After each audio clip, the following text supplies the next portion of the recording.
12년 만에 월드컵 16강에 진출한 벤투호가 어제 귀국했습니다. 월드컵에 대한 소회와 국민들에 대한 감사의 마음을 전했는데요.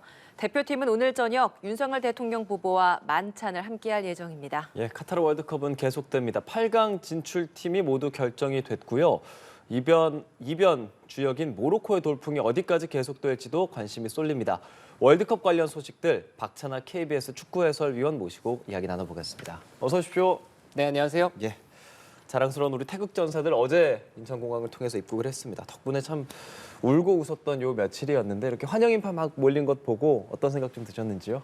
기분이 많이 좋았습니다. 왜냐하면 지난 두 번의 월드컵을 돌아봤을 때는 우리가 2010년 남아공 월드컵에서 16강 진출에 성공을 하고 그리고 나서 2014년, 2018년 계속해서 그 토너먼트의 성과를 달성하기 위해서 월드컵 도전장을 내밀었습니다만 결과가 좋지 않았습니다. 그래서 2014년에는 공항에 선수들이 귀국을 했을 때 실망스러운 볼썽사나운 모습이 나타나기도 했었고요. 그리고 2018년에는 우리가 마지막 경기 독일전에서 승리하면서 디펜딩 챔피언을 꺾는 또 쾌거를 이룩하기도 했습니다만 그 대회 역시도 우리는 궁극적으로 원했던 토너먼트 진출, 16강 진출에는 성공을 하지 못했습니다. 그래서 환영의 인파도 있었습니다만 또 일부 팬들이 보기 안 좋은 모습을 보이기도 했었잖아요. 그런데 이번만큼은 그런 모습 없었습니다. 모두가 우리 대표팀을 응원하기 위해서 공항을 찾았고요. 수많은 취재진도 그렇고 인파도 그렇고 아마 선수들이 어느 정도는 기대를 했을 거예요. 우리를 반기는 인파가 분명히 바깥에 있을 것이다. 그럼요. 그 정도는 알고 있었을 텐데 나왔을 때 막상 표정을 보니까 이 정도로 많이 올 줄은 몰랐다. 이런 느낌이었나 봐요. 그래서 그런 모습 보니까 저는 봐도 기분 좋고 이렇게 환대를 받을 만한 선수들이니까 그런 자격이 있다고 생각합니다. 네, 지금 화면 보여드리고 있습니다만 인천공항 로비가 굉장히 넓거든요. 근데 제 뒤에서 찍힌 사진을 보니까 정말 많은 인파들이 모였더라고요. 그 공간이 꽉 찰 정도로. 그만큼 열기가 뛰어났다라는 걸 볼 수 있는데 이 자리에서 손흥민 주장이었던 만큼 선수의 입장도 있었습니다. 인터뷰 내용 잠시 좀 들어보실까요? 꺾이지 않는 마음으로 선수들이 정말 최선을 다하고 정말 진짜 투혼을 발휘해서 그런 경기를 할 수 있었는데 저희가 4년 동안 분명히 틀림없이 똑같은 방향으로 준비를 했기 때문에 이런 성과를 얻어낼 수 있었다라고 생각을 하거든요. 네, 4년 동안 다들 한 마음으로 뛰었기 때문에 준비를 했기 때문에 이런 결과 얻은 것 같다라는 이야기를 했고 꺾이지 않는 마음 다시 한번 언급하기도 했습니다.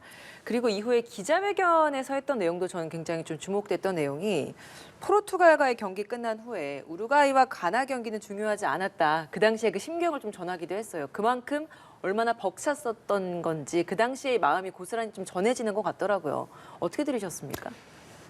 그 경기를 돌아보면 우리가 두 가지 수의 경우의 수가 동시에 이제 발동이 됐어야 됐잖아요. 우리는 마지막 경기를 이겼어야 됐고 포르투갈이랑 강팀을 상대로 승리를 했어야 됐고 가나와 우루과이 결과까지도 우리에게는 중요했기 때문에 두 가지 중에 우리가 스스로 해낼 수 있는 거는 하나입니다. 포르투갈전 승리였으니까 경기 끝나고 손흥민 선수가 그라운드에 쓰러져서 우는 모습을 봤을 때는 그냥 가나와 우루과이의 경기 결과는 이제 하늘에 맡긴다. 우리는 우리가 할 수 있는 걸 했기 때문에 우리는 이 월드컵에서 모든 걸 다 쏟아부었다는 자세로 저는 봤어요. 저도요. 그렇게 그래서 느꼈어요. 오영규 선수가 이제 쪼르르 뛰어가서 아직 안 끝났으니까 울지 말라고. 맞아요. 그렇게 하는 모습 보고 손흥민 선수가 또 다시 마음을 가다듬는 이런 모습도 볼 수가 있었는데 그런 것만큼 그 마지막 경기에서 그 경기 결과를 바꾸기 위해서 우리가 1승을 차지하기 위해서 마지막까지 선수들이 얼마나 힘을 많이 쏟았는지를 알 수 있는 대목이고 우리가 할 수 있는 걸 해야 되는 거잖아요. 앞선 두 경기는 우루과이전 그리고 가나와의 두 경기 분명히 우리는 좋은 경기를 했습니다. 하지만 결과를 가져오지 못했다면 마지막 세 번째 경기는 우리가 마지막까지 포기하지 않고 승부를 뒤집을 수 있다는 그런 집중력 하나, 정신력 하나 저는 정신력을 우선시하는 쪽은 아니지만 그래도 막다른 골목에 다다랐을 때는 마지막까지 버티는 힘은 이제 중요하다고 볼 수가 있거든요. 그런 것들을 이번 대표팀에서 잘 보여줬던 것만큼 많은 부분을 칭찬받아야 되고 그 가운데 우리 포르투갈전의 승리 그것까지도 우리는 박수를 보내야 되겠죠. 그 정신력을 잡아준 말, 중요한 건 꺾이지 않는 마음, 중꺾마라는 말이 이제 유행어처럼 또 사회적으로 또 번지기도 했었고요. 손흥민 선수가 이제 한국 나이로는 31살, 92년생이잖아요. 2014년에 이렇게 노란 머리하고 9번 달고 뛰었던 게 그 어린 손흥민이 엊그제 같은데 이제 축구 팬들이 4년 뒤에 손흥민 선수가 또 뛸 수 있을까? 그때도 중꺾마 할 수 있을까? 이런 좀 걱정도 하고 기대도 하고 있습니다. 어떻게 좀 예상하세요? 지금 현재로만 봤을 때는 손흥민 선수가 다음 월드컵에 나갈 수 있을까? 여기에 의심을 가지시는 분들이 저는 없을 거라고 생각을 하거든요. 네, 여기 저랑 얘기 나누시는 두 분도 그런 걱정 안 하시잖아요. 잘하죠, 기량적인 사실. 걱정은 안 하죠. 그런 거 봤을 예. 때는 손흥민 선수가 4년 뒤에도 기량이 어느 정도 유지될 거라는 의심이 없는 상황이고 예. 믿어 심지 않는 상황이고 손흥민 선수가 얘기했던 것처럼 대표팀에 자기가 보탬이 될 수 있다면 4년 뒤에도 나가고 싶다라는 얘기를 했는데요. 근데 지켜봐야 될 것은 손흥민 선수의 의지 이런 것도 중요합니다만 손흥민 선수의 몸 상태가 무엇보다 관건입니다. 네. 예, 왜냐하면은 유럽을 오가는 선수들이 몸에 받는 부담이 생각보다 훨씬 더 크거든요. 예, 장시간 비행기를 타야 되는 그런 부담도 있는 데다가 또 유럽에서 뛰고 있는 선수들이 항상 우리나라에서 경기를 했을 때 비행기를 타고 있을 때 피로감도 있지만 시차 적응의 문제가 훨씬 더 큽니다. 예, 그런 어려움 속에서 선수들이 이 경기를 뛰어서 생각보다 유럽에서 활약한 선수들이 대표팀 은퇴 시기가 빨라요. 예, 다른 나라랑 비교를 해봐도 그렇게 유럽과 우리나라를 오가는 선수들의 선수 생명도 그렇고요. 또 대표팀에서 활약하는 기간도 그렇고 생각보다 짧습니다. 30대 초반에 대부분 대표팀에서 은퇴하는 선택들을 하고 있는데 그만큼 그렇게 대륙을 오가면서 경기를 하는 게 본인에게는 부담이었다는 얘기잖아요. 네. 그래서 그런 부담이 손흥민 선수에게 지나치게 좀 가지 않았으면 하고 어떤 선택을 하건 지지를 보내고 싶습니다. 네, 좋습니다. 사실 손흥민 선수 지금 100%의 컨디션으로 월드컵에 나왔던 게 아니었던 만큼 다음번에 출전해서 100%의 기량을 다 뽐내고 은퇴를 하는 모습을 또 볼 수 있었으면 하는 팬으로서의 바람도 좀 가져봅니다. 손흥민 선수 어제 인터뷰 내용 좀 들었으니까요. 우리가 또 벤투 감독 역시도 인터뷰 내용이 있었기 때문에 좀 들어보고 오겠습니다. Não é fácil escolher momento, nem é fácil escolher momento num processo tão longo. Eu sei. Mas também não é fácil escolher apenas momento do Mundial. Creio que houve momentos de grande satisfação, momentos de alegria, e esses são naturalmente aqueles que mais ficam na memória, apesar de depois, quando avaliarmos tudo, obviamente há sempre coisas para melhorar, mas diria que o final do jogo com Portugal e o período que depois houve entre o final do nosso jogo com Portugal e o final do jogo do Uruguai-Gana foi realmente um momento de grande felicidade, um momento de grande emoção, e que terminou com a conquista de um excelente objetivo para todos nós. 네, 기자가 질문을 한 내용이 제가 예상컨대 한순간 이번 여정 중에서 긴 여정 중에서 가장 기억에 남는 한순간을 꼽으라면 언제냐라는 질문이었을 것 같아요. 그래서 하나를 결정하기는 쉽지 않은데 그중에 하나를 굳이 또 꼽아야 된다면 포르투갈전 승리하고 나서 그 후에 우루과이와 가나전 결과가 나올 때까지의 그 순간을 좀 꼽은 것 같습니다. 자, 인터뷰 내용은 어떻게 들으셨나요? 파울로 벤투 감독의 어법이 보시는 것처럼 저래요. 네. 아마 많은 기자분들이 질문을 할 때는 아마 어느 정도 머릿속에 예상을 한 대답이 있고 네. 그리고 원하고자 하는 답이 있거든요. 근데 네. 파울로 벤투 감독은 항상 그런 대답을 주질 않습니다. 그렇죠. 네, 그래서 헤드라인으로 걸만한 얘기를 파울로 벤투 감독은 거의 하질 않아요. 사실 지난 4년이라는 시간 동안 그런 부분 때문에 파울로 벤투 감독이 또 많은 비판에 시달렸던 것도 사실입니다. 이슈가 될 만한 얘기를 하진 않거든요. 그런 점이 오히려 우리 대표팀을 이끄는 데 있어서는 선수들에게 신뢰를 얻는 데 꽤 많은 작용을 했다고 네. 보거든요. 그냥 벤투 감독이 마지막에 그래도 한순간을 꼽아줬으니까 마지막 선물을 또 잘 줬다는 생각이네요.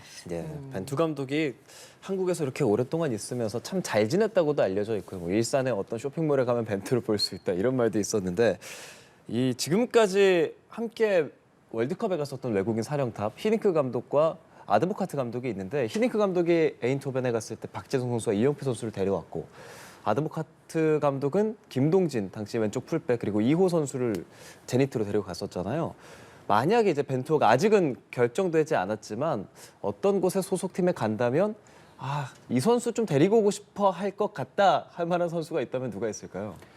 파울로 벤투 감독의 다음 행보가 어떻게 되느냐에 따라서 결정이 되겠죠. 히딩크 감독도 그렇고 디가드보카트 감독도 그렇고 다음 행선지를 선택을 하면서 우리 선수들과 동행을 할 수 있었던 건 예. 국가대표팀 감독으로 갔던 게 아니라 이제 프로팀 감독으로 그렇죠. 갔기 때문이거든요. 아무래도 자신들이 이제 오랫동안 지켜봐왔던 선수들 그리고 우리 팀에 지금 필요한 포지션들 이런 것들을 봤을 때는 뭐 본인이 잘 아는 선수를 바로 영입을 하는 게 인지상정이잖아요. 그런 점에서 히딩크도 아드보카트 감독도 우리 선수를 데려갔던 거라서 파울로 멘토 감독이 다음 행선지가 만약에 국가대표팀 감독이 아니라 프로팀 감독이라면 우리 선수들과 함께할 가능성은 저는 충분하다고 생각을 네. 합니다. 네. 그리고 모든 감독들이 그렇습니다만 각자 자신의 페르소나는 있어요. 그거는 모든 감독이 마찬가지입니다. 네. 그래서 지나치게 그 선수를 편애하는 거 아니냐, 네. 그리고 왜 그 선수만 계속 기용을 하느냐 이런 비판에 시달리는 것도 사실인데 네. 모든 감독에게 그 페르소나 없이 팀이 운영될 수는 없습니다. 예. 네, 우리 대표팀에 있어서는 대표적으로 황인범 선수가 아, 파울로 벤투 감독 체제하에서 대표팀 데뷔전도 치렀고요. 네. 그리고 초기에 많은 비판을 받았습니다만 황인범 선수가 그것을 스스로도 이겨냈고 벤투 감독은 선수에게 굳은 신뢰를 보내면서 이 선수가 분명히 월드컵에서 좋은 활약을 할 거라고 믿어 의심치 않았습니다. 그 결과 이번 월드컵에서 황인범 선수의 이제 노력이 뛰어났거든요. 네. 이쪽에서 굳은 일도 마다하지 않았고 경기당 활동량도 많았고 그리고 숫자로 축구를 말하기는 어렵습니다만 미드필드 포지션에서는 숫자가 말해주는 중요성이 있어요. 패스 성공률이라든가 또 안정적으로 공을 얼마나 소유를 했느냐 또 마지막 공격 지역에 공을 양질의 패스를 얼마나 많이 뿌렸느냐 이런 부분에 있어서는 황인범 선수가 좋은 활약을 했기 때문에 아마 중앙 미드필더가 필요하다? 그러면은 황인범 선수의 가능성이 연령도 그렇고요.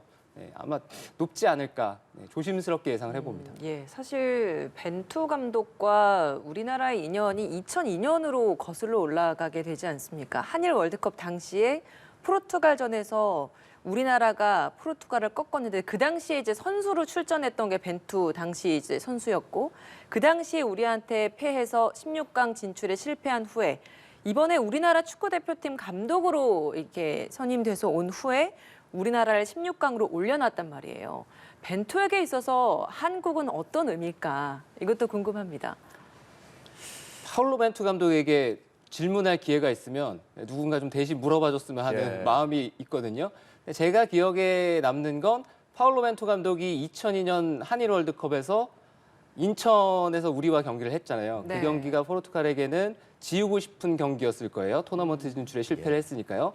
파울로 벤투 감독에게도 그 한일 월드컵은 본인에게는 안 좋은 대표팀의 마지막 커리어였습니다. 맞아요. 그런데 포르투갈 대표팀이 탈락을 하고 파울로 벤투 감독이 했던 인터뷰가 굉장히 인상적이었어요. 아마 많은 분들이 또 찾아보시면 나올 텐데 벤투 감독이 떨어졌는데 속상한 마음도 있을 법하잖아요. 그런데 그런 거 하지 않고 우리와 미국이 올라갔으니까 네, 축하를 해주겠다. 우리가 할 수 있는 거는 그것뿐이고 우리보다 더 나은 모습을 보였기 때문에 토너먼트에 올라갔던 거고 우리는 이제 2년 뒤에 있을 유로 대회를 준비를 해야 된다. 이런 얘기를 했거든요. 네, 그럴 정도로 파울로 멘토 감독은 선수 시절부터 해서 뭔가 사람들에게 신뢰를 얻는 방법 그리고 대화를 통해서 이제 남을 기분 나쁘게 하거나 아니면은 뭐 남을 언짢게 하거나 네, 이런 행동을 보이지 않았던 것 같아요. 네, 예. 그런 게 결국에는 쌓이고 쌓여서 지금에 와서 우리 대표팀 감독이 됐을 때 우리 선수들에게 이제 신뢰를 얻는 데 있어서도 꽤 많은 비중을 차지하지 않았나 싶습니다. 사실 포르투갈 사람으로서 가장 기억에 남는 사람을 꼽으라고 했을 때 포르투갈을 꺾었다라는 이야기를 했다는 것 자체도 감독으로서 프로로서 정말 최선을 다해서 한국에서 열심히 해줬다라는 생각이 드는 대목이고요. 이번 월드컵에 또 가장 주목이 됐었던 선수는 9번 조규성 선수잖아요. 조규성 선수가 인터뷰에서 해외 진출에 대한 염원을 좀 밝히는 듯도 했었어요. 어떨까요? 대한민국 어떤 9번 스트라이커가 해외에서 성공하는 게 사실 그렇게 쉽지만은 않았었잖아요. 조규성 선수에게 뭐 러브콜이 오는 그런 팀들이 있다고 들려오는 게 있나요? 월드컵 전부터 해서 조규성 선수에 대한 이제 관심을 표명한 일부 팀들이 있었다 이런 얘기가 전달이 되고 있는데요. 어느 정도 구체적이었는지는 내부적인 소식을 알 수가 없기 때문에 지금으로서는 저희로서는 알 길이 없지만 아마 어느 정도는 조규성 선수에 대한 관심은 있었던 것 같아요. 그리고 월드컵에서 좋은 활약을 또 했기 때문에 그 관심의 크기가 점점 더 커질 거고 월드컵 전에 전북현대라는 구단에서 책정을 했던 이정료보다는 예. 네, 월드컵이 끝나고 났을 때 잘했잖아요. 네, 잘하면 선수의 이정료가 올라가는 건 당연한 거거든요. 그쵸. 그래서 많은 팀들이 이제 조규성 선수를 영입하고자 한다면 더 많은 이정료와 더 많은 연봉, 이런 경제적 이득을 이제 조규성 선수에게 줘야 되는 상황이 되겠죠.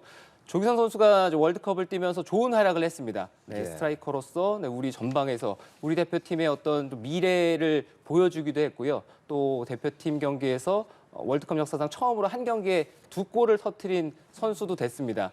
그런 점에서는 더 많은 팀들이 아마 조규성 선수에 관심을 가질 거고요. 본인도 해외에 나가고자 하는 마음이 있으니까 그런 마음을 한번 본인의 경력을 이어가는 데 있어서 그리고 또 본인의 실력을 키우는 데 있어서 잘 활용을 했으면 좋겠다는 생각이 들고요. 그리고 네. 어려운 길일 거예요. 공격수만 해외에 나가서 활약하고 적응하고 활약하는 게 쉬운 일이 아니라 모든 포지션이 마찬가지입니다. 외국에 나가서 사는 것 자체가 그쵸. 쉬운 일은 아니잖아요. 언어도 거기서 어렵고요. 또 운동을 하는 거, 다른 선수들과 경쟁을 하는 거, 그 모든 것들이 조규성 선수에게 이제 어려운 과제가 되겠지만 그 과제를 또 훌륭히 풀어낼 수 있으면 4년 뒤에 우리 대표팀의 전력이 한층 더 강화가 되는 거잖아요. 그런 네. 모습들을 기대하고 응원을 보내야 되겠죠. 네, 좋습니다. 대한축구협회도 이런 선수들을 후원하는 데 있어서 최선을 다해야 할 것 같은데 최근에 이제 그 손흥민 선수 개인 재활 트레이너가 SNS에 올린 글이 좀 논란이 된 부분이 있었습니다. 그라운드 밖에서도 준비와 지원 역시 경기 내용만큼이나 중요하다라는 것 역시 벤투 감독이 언급을 했는데 실제로 이제 유럽파 리그 그러니까 유럽 선수들에 대한 그 유럽 내에서의 지원과 우리 대한축구협회에서의 지원 이런 것들을 좀 비교해 봤을 때 어떻습니까? 많이 좀 부족한가요? 타국가가 어느 정도의 지원을 하고 있는지 직접적으로 알 수는 없지만 제가 자신 있게 말씀드릴 수 있는 건 대한민국 현재의 축구 산업의 크기에 봤을 때는 대표팀이 받는 것들은 적진 않습니다. 그것만큼은 자신 있게 말씀드릴 수 있고요. 그리고 최근 며칠 동안 좀 불거지고 있는 이런 문제들은 양쪽의 이야기를 모두 다 취재를 해서 정확한 사실 하에 그렇게 판단을 한 문제라는 생각이고요. 지금은 네. 일방적으로 한쪽의 얘기만 많이 나오고 있고 다행스러운 것은 대한축구협회 쪽에서도 빠르게 진화에 나섰거든요.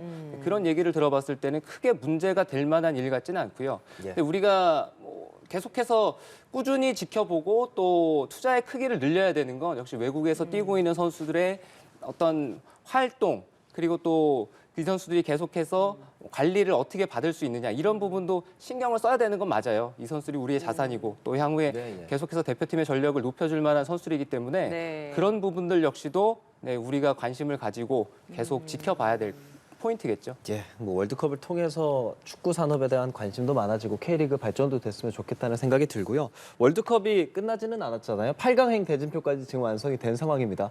좀 주목할 만한 거라고 하면 뭐 이렇게 하키미, 지헤흐 등이 있는 모로코의 약진일 수 있겠고 좀 주목이 될 만한 이번 8강 경기 어떤 경기들이 있을까요? 8강은 두 경기를 저는 주목을 하고 싶은데요. 먼저 네덜란드와 아르헨티나의 경기고요. 그리고 잉글랜드와 프랑스의 경기입니다. 8강 4경기 가운데는 가장 메인 이벤트격인 경기가 될 텐데 아무래도 16강에서 이변이 거의 없었습니다. 그렇죠. 근데 이변의 주인공 하면은 모로코거든요. 그렇죠. 모로코가 역사상 이제 두 번째 토너먼트 진출에 성공을 했을 뿐더러 그리고 역사상 가장 높은 지금 8강 행까지 성공을 해냈습니다. 스페인을 상대로 승리했던 모습을 살펴봤을 때는 숨막히는 질식 수비를 보여줬어요. 이번 월드컵에서 대부분 수비적인 축구를 하는 팀들이 성과를 잘 내지 못하는 공통점들이 있었는데 모로코는 그러지 않았습니다. 모로코도 어디까지 가게 될지 지금 8강부터 계속 단판 승부니까요. 알 수가 없는 싸움이거든요. 근데 스페인과의 경기에서 보여줬던 수비력만 계속 보여줄 수 있으면 아마 모로코의 수비를 뚫는 것은 쉬운 일은 아닐 거예요. 예. 이제 지금 8강 오른 팀들 딱 보고 어떤 팀이 또 우승을 하게 될지도 기대가 되고요. 앞으로 펼쳐지는 이 카타르 월드컵 네. 끝날 때까지 조금 더 지켜봤으면 좋겠습니다. 지금까지 박찬아 KBS 축구 해설위원과 함께했습니다. 고맙습니다. 고맙습니다.